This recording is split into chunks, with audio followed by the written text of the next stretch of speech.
Good morning and happy sabbath. எத்தனை பேருக்கு sports பிடிக்கும்? விளையாட்டு ஆல்மோஸ்ட் ஆல் ஆஃப் அஸ். நம்ம எல்லாத்துக்குமே ஸ்போர்ட்ஸ், எனக்கும் ஸ்போர்ட்ஸ் பிடிக்கும். when I'm playing, whether I'm playing or spectating, I like sports. Especially ஏதாச்சும் ஸ்போர்ட்ஸில் வந்துட்டு ஒரு அச்சீவ்மெண்ட்ஸ், ரெக்கார்ட் பிரேக் பண்ணுறாங்க, இல்லை புது ரெக்கார்ட் க்ரியேட் பண்ணுறாங்க, இல்லை ஒரு அன்யூஸ்வலாக ஆக்டிவிட்டி நடக்குது, கேம் சேஞ்சிங் மூமெண்ட்ஸ் நடக்குது அப்படின்னு பார்த்தீங்கன்னா அது ரொம்ப எனக்கு இன்ட்ரெஸ்ட்டாக இருக்கும். அதனால் அதை பற்றி தெரிஞ்சுக்கணும்னு சொல்லிட்டு நான் யோசிப்பேன்.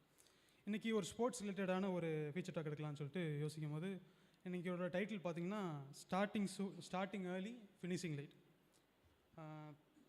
ஸ்போர்ட்ஸோட பினக்கிள், அதாவது விளையாட்டின் உச்சகட்டம் அப்படின்னு சொல்லிட்டு நம்ம பார்த்தோம்னா எதை சொல்லுவாங்கன்னா Olympics is the highest point of sports. Olympics 4 years once நடத்துவாங்க. அதில் சம்மர் அண்ட் வின்டர்னு சொல்லிட்டு ஒன்று நடத்துவாங்க. லாஸ்ட் இயர் ஒரு 2 இன்சிடென்ட் பார்ப்போம். லாஸ்ட் இயர் வந்துட்டு 2024 யூத் வின்டர் ஒலிம்பிக்ஸ் நடந்துச்சு. அதில் வந்துட்டு ஒன் ஆஃப் த ஈவெண்ட் என்ன பார்த்தீங்கன்னா speed ice skating. Next like ice ஸ்கேட்டிங்னா தெரியும், ஒரு டைப் ஆஃப் ஷூ போட்டு ஐஸில் யார் ஸ்பீடாக லைனை கிராஸ் பண்ணுறாங்களோ அவங்க தான் வின்னர். இதில் குறிப்பாக இது வந்து ஒரு final event, 1500 metre women's speed ice ஸ்கேட்டிங்னு சொல்லிட்டு ஒரு ஈவெண்ட். இதில் ஒரு player, one of the player யாருன்னு பார்த்தீங்கன்னா யாங் சிங்ரோ. சைனாவில் இருந்துட்டு அவங்க பேர் வந்து யாங் சிங்ரோ. இந்த ஃபைனல் ஈவெண்ட்டில் என்ன அப்படி ஸ்பெஷலாக நடந்துச்சுன்னு சொல்லிட்டு நம்ம நெக்ஸ்ட் வீடியோ கிளிப்பில் ஒன்று பார்ப்போம். யூஸ்வலாக 1000 மீட்டர் 1500 மீட்டரில் பெஸ்ட்டு ஸ்ட்ராட்டஜி என்னன்னு சொல்லுவாங்க பார்த்தீங்கன்னா, ஸ்லோவாக போயிட்டு எனர்ஜிலாம் கன்சர்வ் பண்ணிவிட்டு கடைசியில் ஒரு 2 லேப் 3 லேப்போ ஸ்பீடாக போகணும்னு சொல்லுவாங்க. பட் யாங் சிங்ரோ என்ன பண்ணாங்க பார்த்தீங்கன்னா, எடுத்த ஃபர்ஸ்ட் லேப்பே ஃபுல் ஸ்பீடில் போக ஸ்டார்ட் பண்ணிடுவாங்க. ஃபுல் ஸ்பீடில் போய் செகண்ட் லேப் முடியாததுக்குள்ளே ரெஸ்ட் ஆஃப் த குரூப் கூட ஜாயின் பண்ணிடுவாங்க. இதில் இன்னொரு இன்ட்ரெஸ்டான விஷயம் என்னென்னா, அந்த கேமோட அஃபீஷியல்ஸ் என்ன பண்ணுவாங்கன்னா, எந்த பிளேயர் ஃபஸ்ட் லீடில் இருக்காங்களோ அவங்களோட லேப் டைமை தான் நோட்டீஸ் பண்ணுவாங்க. ஸோ அந்த மாதிரி இருக்கும்போது அந்த அஃபீஷியல்ஸ் வந்துட்டு அந்த யாங் சிங்ரோ எல்லாத்தையோட ஒரு லேப் முன்னாடி இந்த யாங் சிங்ரோட ஃபைனல் லேப் அப்போ ஒரு பெல் அடிப்பாங்க. அந்த பெல்லை நினச்சிட்டு இதுதான் ஃபைனல் லேப்புன்னு சொல்லிட்டு மற்ற எல்லா பிளேயர்ஸும் வேகமாக கிராஸ் பண்ண ட்ரை பண்ணுவாங்க. பட் ஆனால் அந்த யாங் சிங்ரோட டீம்மேட் என்ன பண்ணுவாங்க பார்த்தீங்கன்னா, இந்த ஆரோமா காமிக்கிறீங்களா, அவங்க தான் டீம்மேட்டு, அது ஃபைனல் லேப் கிடையாதுன்னு சொல்லிட்டு அவங்களோட ஃபைனல் லேப்பில் ஃபுல் ஸ்பீடில் போயிடுவாங்க. இதனால் என்ன நடக்கும் பார்த்தீங்கன்னா, யாங் சிங்ரோவும் சரி அவங்களோட டீம்மேட் அவங்க 2 பேரும் கோல்டன் சில்வர் வந்து மெடல் வந்து அடிச்சிடுவாங்க. Next light. இதுலேருந்து நம்ம என்ன தெரிஞ்சுக்கலாம் பார்த்தீங்கன்னா, ஸ்டார்டிங் ஏர்லி. இப்போ ரீசெண்டாக நம்ம நியூ இயர் செலிப்ரேட் பண்ணோம் இல்லையா? நியூ இயர் அப்போ நம்ம என்ன பண்ணோம்? ஜோமா அங்கிள் கூட சொன்னாங்க. இப்போ நியூ இயர் அப்போ நம்ம யூஸ்வலாக என்ன பண்ணுவோம்? ரெசல்யூஷன்ஸ் எடுப்போம், ரைட்டுங்களா? ஒரு question, best time to take resolution எதுன்னு சொல்லுங்களேன். பெஸ்ட் டைம் நவ்வா? வேற சொன்னீங்களா? கரெக்டாக சொன்னீங்களே. ஏர்லி இல்லை, best time to take resolution, new year resolution எடுக்குதுன்னா ஏர்லி ஜனவரி, அதாவது டிசம்பர். ஏன் ஒரு எக்ஸாம்பிள் சொல்கிறேனே, இப்போ நீங்கள் இன்றைக்கி நியூ இயர்னு வச்சுப்போம், இன்னிலேருந்து நான் எக்ஸசைஸ் பண்ணணும்னு சொல்லிட்டு நீங்கள் முடிவு எடுக்கிறீங்க. இன்றைக்கி ஒரு மோட்டிவேஷனோட நல்லா எக்ஸசைஸ் பண்ணுறீங்க, அந்த ஃபுல் எனர்ஜியோடு எக்ஸசைஸ் பண்ணிட்டு நீங்கள் அடுத்த நாள் பார்த்தீங்கன்னா உடம்புலாம் அங்கங்கே வலிக்க ஆரம்பிச்சிடும். அப்படியே நம்ம விட்டுருவோம், எக்ஸசைஸ் பண்ணுறதே விட்டுருவோம். இதே மாதிரி வெள்ளனா எந்திரிக்கணும்னு நீங்கள் நினைப்பீங்க, நியூ இயர் அன்றைக்கி எந்திரிச்சிருப்பீங்க, அடுத்த நாள் அப்படியே கம்ப்ளீட்லி ஆப்போசிட்டாக மாறிடும். So when you are taking a resolution, new year அன்றைக்கி எடுக்காமல் அதுக்கு முன்னாடி we need to start early. முன்னாடி எடுத்தால் தான், இப்போ நீங்கள் டிசம்பர் மாதமே நீங்கள் பண்ணியிருந்தீங்கன்னா உங்களுக்கு அந்த பாடி டயர்ட்னஸே ஃபேட்டிக்கே வராது. அதே மாதிரி நீங்கள் வேகமாக எழுந்திரிச்சிருப்பீங்க ஒரு வாரத்துக்கு முன்னாடியே.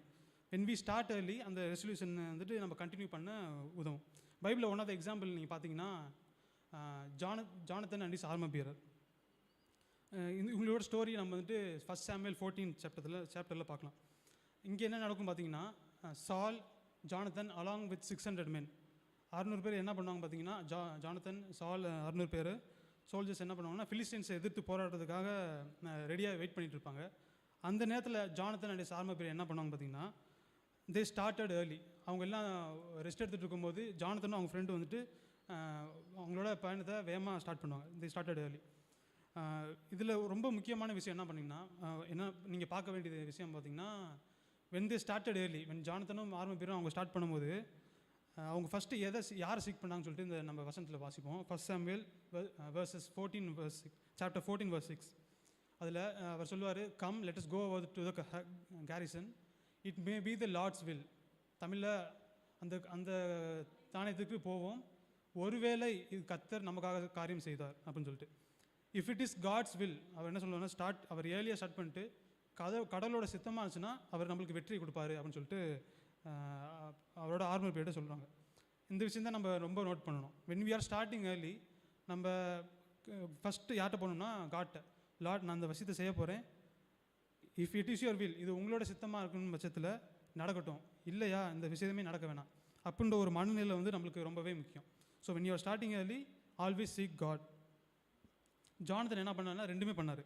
அவர் அவர் அந்த சண்டைக்கு ப்ரிப்பேர் பண்ணார். போகிறதுக்கு முன்னாடி கடவுள்கிட்ட அவரோட உங்கள் சித்தமாக இருந்தால் நடக்கணும்னு சொல்லிட்டு போனதை நம்ம பார்க்குறோம். ஓகே, நான் அந்த மாதிரி டிசிஷன்லாம் எடுக்கிறேன், ஆனால் எனக்கு அந்த காரியமே நடக்கலையே, நான் ஐ ஸ்டார்டட் ஏர்லி, கார்ட்டை கேட்டேன், இருந்தாலும் எனக்கு அந்த காரியம் நடக்கலை அப்படின்னு சொல்லிட்டு நீங்கள் யோசிச்சிங்கன்னா இன்னொரு event. Next slide. 2002 Salt Lake, இது ஒரு வின்டர் ஒலிம்பிக்ஸ், இதுலேயும் ஒரு ஐஸ் ஸ்கேட்டிங் ஈவெண்ட்டு. இந்த ஈவெண்ட் வந்துட்டு ஸ்டீவன் பிராட்பரின்னு சொல்லிட்டு ஒரு ஆஸ்திரேலியன் ஐஸ் ஸ்கேட்டர். இவர் வந்துட்டு ஒரு ஃபைனல், இது ஒரு ஃபைனல் தான், 1000 metre men's final. Next slide. இவரோட ஃபைனல் ரேப் என்ன நினச்சி பாருங்கள். மொத்தம் 11 ரேப்ஸோ சம்திங்.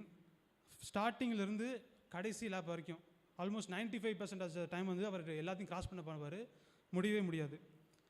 ஆனால் கடைசியில் ஒரு ஃபைனல் ஒரு 50 மீட்டர்ஸ் இருக்கும்.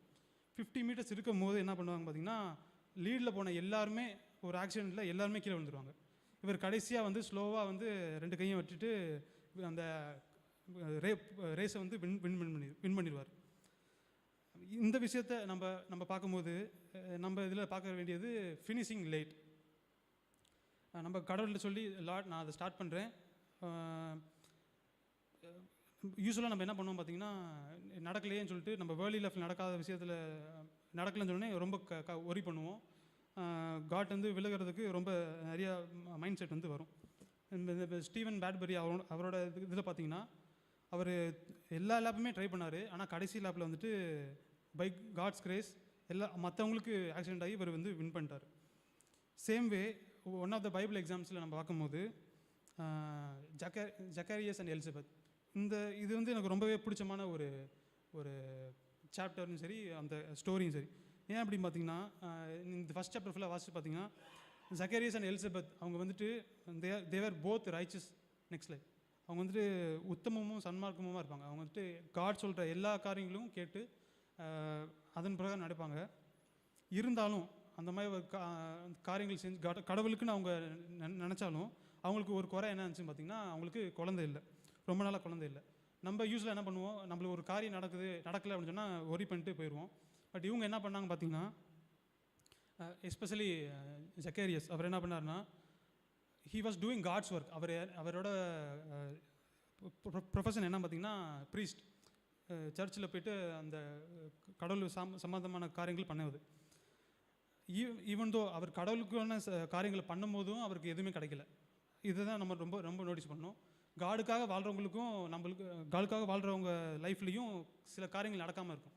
அது நடக்காதனால அது கடவுள் சித்தமாக அப்படின்னு சொன்னால் எஸ், அதுவும் கடவுள் சித்தமாக தான். இவர் இப்படி இருந்தனால அவங்க தேவர் போத் ரைச்சஸ்னஸ். அப்படி இருந்தும் கடவுளுக்கான வேலையை செய்யும் போதும் அவங்களுக்கு வந்து ஏற்ற டைமில் வந்து கிடைக்கல அவங்களோட இது. ஆனால் அவங்க மனம் தளராமல் ஒரு வேர்ஸ் இருக்கும், அந்த வேர்ஸ் நான் எடுக்கல. ஹி கண்டினியூட் சர்விங் சொல்லிட்டு இருக்கும். Zacharias he continue serving as a ப்ரீஸ்ட்னு சொல்லிட்டு ஒரு வசனம் இருக்கும். அதை பார்க்கும்போது எனக்கு என்ன தோணுச்சுன்னா, நம்ம லைஃப்பில் வேர்லி திங்ஸை நம்ம யோசிப்போம், அது நடக்காது. பட் ஜக்கரியஸ் வந்து கடவுள் காட்லி வேர்ட்ஸை நினச்சாரு. அதோட விளைவு என்ன பார்த்தீங்கன்னா, ஜான் த பேப்டிஸ்ட். அவங்களுக்கு ஒரு சன் பிறக்கும், ஜான் த பேப்டிஸ்ட் சொல்லிட்டு நம்ம அது தெரியும். ஸ்டீவன் பிராட்பரி நம்ம பார்த்தோம்லே நெக்ஸ்ட் லைஃப். இவர் வந்துட்டு வின் பண்ணிவிட்டு ஒரு புக் எழுதுவார், ஒரு ஆட்டோபயோகிராஃபி புக் எழுதுவார். அதோட டைட்டில் பார்த்தீங்கன்னா Steve Bradbury last man standing அப்படின்னு சொல்லிட்டு ஒரு புக் எழுதுவார். எப்படி நான் ஜெயித்தேன், எல்லாத்துக்கு முன்னாடி நான் லாஸ்ட்டாக வந்து கடைசியில் நான் தான் ஜெயிச்சேன்னு சொல்லிட்டு ஒரு புக்கு. இதே மாதிரி ஜக்கரியஸோட லைஃப்பில் நம்ம பார்க்கும்போது next life John the Baptist, அவங்களோட கடைசி லாஸ்ட் மேன் ஸ்டாண்டிங் யாருன்னு பார்த்தீங்கன்னா ஜான் த பேப்டிஸ்ட். அவர் என்ன பண்ணுவார் பார்த்தீங்கன்னா, நெக்ஸ்ட் லைஃப் ப்ரீவியஸ் ஜக்கரியஸ் அவங்க லைஃப்பில் John the Baptist was the last and only man to finish the task of baptising Jesus. காரியங்கள் நடக்கலை அப்படி இருந்தாலும் கடவுள் மேலேயே நம்பிக்கையாக இருந்த ஜக்கரியாஸோட வாழ்க்கையில் ஜான் த பேப்டிஸ்ட் பிறந்தார். ஜான் த பேப்டிஸ்டோட ஒரே வேலை என்னாச்சு, ஒரு முக்கியமான வேலை வந்து கடவுளோட அந்த ப்ரிப்பரேஷன் ஸ்டேஜ் வந்து ஸ்டார்ட் பண்ணுற ஒரே வேலை ஜான் த பேப்டிஸ்டுக்கு இருந்துச்சுன்னு சொல்லிட்டு நம்ம பார்க்குறோம். There is a famous saying, slow and steady wins the ரேஸ்ன்னு சொல்லிட்டு நம்ம பார்ப்போம். இந்த கதை நம்மளுக்கு எல்லாத்துக்குமே தெரியும் தானே, ஹேர் அண்ட் த டார்டாய்ஸ். அவங்க ரெண்டுத்துக்கும் ஒரு போட்டி நடக்கும், யார் ஃபஸ்ட் வின் பண்ணுறா அப்படின்னு சொல்லிட்டு நடக்கும். ஒரு இது போட்டி நடத்துவாங்க. இது ஆக்சுவலாக நெக்ஸ்ட் ஸ்லைட் ஒரு இம்பார்ட்டன்ட் விஷயம் நம்ம நோட்டீஸ் பண்ணது என்ன பண்ணியிருந்தா, நோவாஸ் ஆர்க்கில் the door was not shut until the slow moving tortoise got இன்.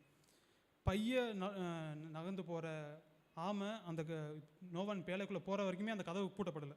இதே மாதிரி தான் நம்ம லைஃப்லையும் மற்றவங்களாம் வேகமாக சக்சீட் ஆகுறாங்க. எல்லாருக்கும் கடவுளுக்கு நிற்கும் போது எந்த காரியங்களும் நடக்கலையே, மற்றவங்களுக்கு மட்டும் வேகமாக நடக்குதுன்னு சொல்லிட்டு நம்ம யோசிக்காமல் காரியம் நடக்குதோ நடக்கலோ அது கடவுளோட சித்தமாக இருந்தால் டெஃபினட்டாக நடக்கும். கடைசியாக ஒரே ஒரு இந்த கோட் மட்டும், early or late if it is God's will it will definitely happen. நீங்கள் வேகமாக ஸ்டார்ட் பண்ணாலும் சரி, இல்லை ஸ்டார்ட் பண்ணிகிட்டே போயிட்டு உங்களுக்கு நீங்கள் ஏற்ற டைமில் வின் பண்ணல அப்படின்னு நினச்சாலும் சரி, if it is God's will it will definitely happen. So let's நம்ம ஒரி பண்ண தேவையில்லை. நீங்கள் ரெசல்யூஷன் எடுத்துட்டிங்கன்னா அதை இஃப் இட் இஸ் காட்ஸ் வில்லான்னு சொல்லிட்டு நம்ம கேட்டு பாருங்கள். இல்லை இன்னும் ரெசல்யூஷனே எடுக்கலை அப்படின்னு சொல்லிட்டு நம்ம வேகமாக எடுத்து இது கடவுள் சித்தமாக இருக்குன்னு சொல்லிட்டு நம்ம பார்ப்போம். தேங்க்யூ.